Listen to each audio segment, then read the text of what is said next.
Assalamualaikum warahmatullahi wabarakatuh. Halo teman-teman semuanya, apa kabar hari ini? Semoga kalian masih sehat dan tetap semangat menjalani aktivitas sehari-hari dan tetap diberi kemudahan segala sesuatunya oleh Allah Subhanahu wa taala. Baik, kali ini akan membahas masih tentang DC pinjol karena ini masih rame ya. Masih banyak yang bertanya masalah DC pinjol. Jadi yang akan kita bahas, yang akan saya bahas kali ini yaitu bagaimana sih sistem ataupun cara kerja dari DC pinjol ini? Karena banyak sekali nasabah-nasabah yang ketakutan, banyak sekali nasabah-nasabah yang bertanya apakah DC pinjol ini akan datang ataukah ada atau pokoknya banyak sekali pertanyaan-pertanyaan yang membahas dan menanyakan masalah DC pinjol. Oke, langsung kita bahas saja. Namanya DC pinjol ini adalah seseorang ataupun badan usaha yang tugasnya adalah melakukan penagihan ke nasabah-nasabah yang sudah jatuh tempo, sudah telat bayar, bahkan gagal bayar. Jadi tugasnya adalah melakukan penagihan. Penagihan itu bisa berbentuk via telepon atau bisa datang langsung ke alamat debiturnya. Nah, di sini bagaimana dan kenapa nasabah ataupun DC pinjol ini setiap hari atau setiap minggu atau setiap bulan itu masih menagih dan masih tetap menghubungi nasabah-nasabah yang telat bayar dan gagal bayar. Ini dimungkinkan pertama karena nasabah memang belum mampu melakukan pembayaran. Lalu yang kedua, DC pinjol ini kan dikejar target. Jadi mereka itu dikejar target, harus menghubungi nasabah misalkan dalam satu hari itu 10-20 nasabah minimal, misalkan seperti itu. Jadi mereka akan melakukan penagihan-penagihan dengan pola-pola yang biasa mereka terapkan sesuai dengan instruksi dari koordinatornya atau dari atasannya. Walaupun waktu prakteknya di lapangan itu kadang berbeda dengan apa yang diinstruksikan oleh atasannya. Misalkan setiap pagi itu atasan dari kolektor atau DC pinjol ini menganjurkan agar melakukan penagihan dengan sesuai SOP, sesuai dengan aturan perusahaan, sesuai dengan aturan otoritas jasa keuangan dengan cara yang sopan, yang baik. Tapi dalam prakteknya di lapangan itu banyak juga DC pinjol atau tim penagih ini melakukan penagihan dengan cara-cara yang tidak sesuai SOP. Kadang ada yang tidak sopan, ada yang kata-katanya kasar, ada juga kata-katanya yang ya intinya menyakiti nasabah. Ada sampai terjadi kekerasan fisik dan sebagainya. Hal itu disebabkan mungkin pertama karena namanya DC pinjol ini kan dikejar target.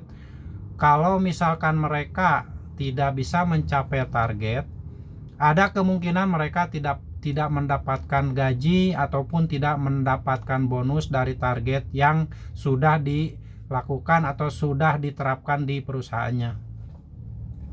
Jadi wajar saja kalau memang mereka melakukan penagihan secara intensif, secara terus-menerus.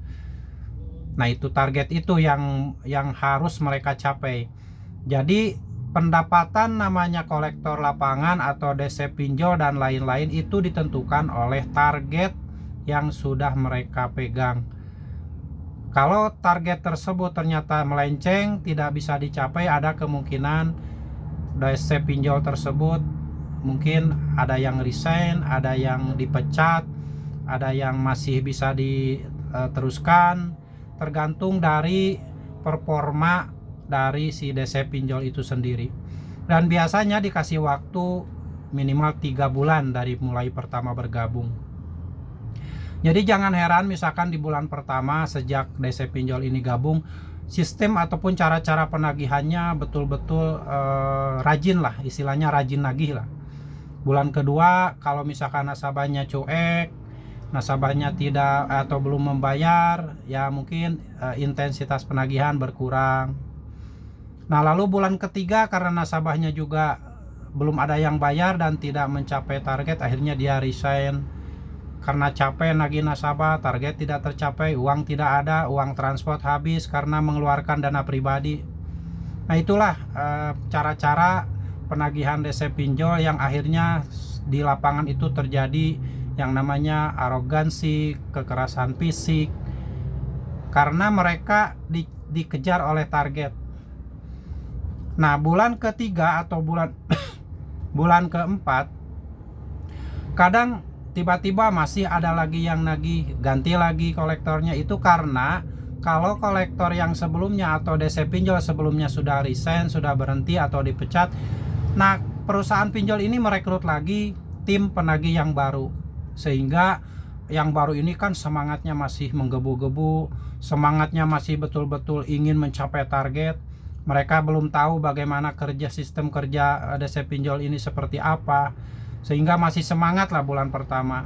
Bulan kedua mulai kendor, bulan ketiga ya gitulah, kalau memang tidak mencapai target akhirnya mereka berhenti lagi, ganti lagi yang baru. Seperti itu penagihan yang dilakukan oleh DC pinjol. Sehingga jangan heran jika teman-teman semuanya yang saat ini sudah telat bayar atau bahkan gagal bayar, setelah lewat 3 bulan itu masih ditagih, masih didatangi oleh kolektor lapangan. Karena aturan OJK memang namanya DC pinjol ini setelah lewat 90 hari tidak diperbolehkan untuk menagih lagi. Tetapi pinjol ini bisa melakukan kerjasama dengan pihak ketiga untuk melakukan penagihan selanjutnya. Jadi jangan heran setelah jatuh tempo lewat 90 hari ada yang nagih ke rumah, atau ada yang datang ke rumah, ada yang via telepon, ada yang via chat WA. Itu adalah pihak ketiga yang ditunjuk oleh DC pinjol, ditunjuk oleh perusahaan pinjol untuk melakukan penagihan berikutnya.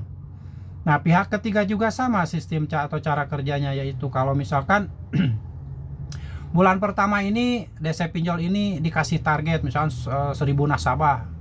Nah dalam waktu sebulan harus tercapai misalkan. Nah di otak DC pinjol ini kan belum apa-apa udah dikasih debitur atau nasabah yang ratusan atau ribuan. Pasti bagaimana caranya agar nasabah itu cepat bayar. Mereka melakukan cara-cara yang sudah diterapkan, dan bahkan ada cara-cara yang ekstrim baik telepon ataupun chat WA. Jadi jangan heran jika kalian yang sudah telat 3 bulan, 4 bulan, 5 bulan, bahkan setahun masih ada yang nagih. Karena seperti itulah sistem kerja dari DC pinjol. 2 bulan resign, ganti lagi yang baru. 3 bulan resign, rekrut lagi yang baru. Sehingga tidak akan berhenti, pasti ada seperti itu. Sampai tiba-tiba ada yang sudah setahun setengah masih ditagih. Kalau nasabahnya belum bayar, ya kalau nasabahnya bayar tidak akan ditagih. Jadi seperti itulah sistem ataupun cara kerja DC pinjol. Jadi kalian jangan heran, jangan takut kalau misalkan udah setahun tiba-tiba ditagih, yaitu solusinya memang harus dibayar kalau nggak mau ditagih. Tapi resiko terberatnya ya seperti kalian mungkin sudah tahu, kalau memang sudah tidak mampu bayar, paling data-data kalian ujung-ujungnya masuk slik OJK di sistem OJK, karena kan ya tidak mampu bayar, bukan tidak mau bayar. Oke ya, demikian sekilas tentang sistem dan cara kerja DC pinjaman online yang terus-terus menagih dan berganti-ganti orang, kadang berganti-ganti nomor. Ya itulah memang seperti itu gambarannya. Jadi kalian jangan takut, jangan heran, tetap semangat aja, tetap fokus aja membangun dan menata hidup kalian yang sudah hancur karena terus diteror oleh DC pinjaman online. Kalian fokus cari nafkah, cari rezeki yang halal, yang banyak, agar nanti kalian bisa melunasi hutang-hutang kalian semuanya. Semoga ini menjadi inspirasi dan tetap menjadi motivasi biar kalian semangat menjalani hari demi hari walaupun di tengah kesulitan-kesulitan yang kalian hadapi. Minta pertolongan sama Allah agar diberi jalan keluar dan diberi solusi terbaik atas permasalahan dunia ini, atas permasalahan hutang-hutang ini, agar segera ada solusinya. Terima kasih, semoga bermanfaat. Sampai jumpa lagi di video saya selanjutnya. Wassalamualaikum warahmatullahi wabarakatuh.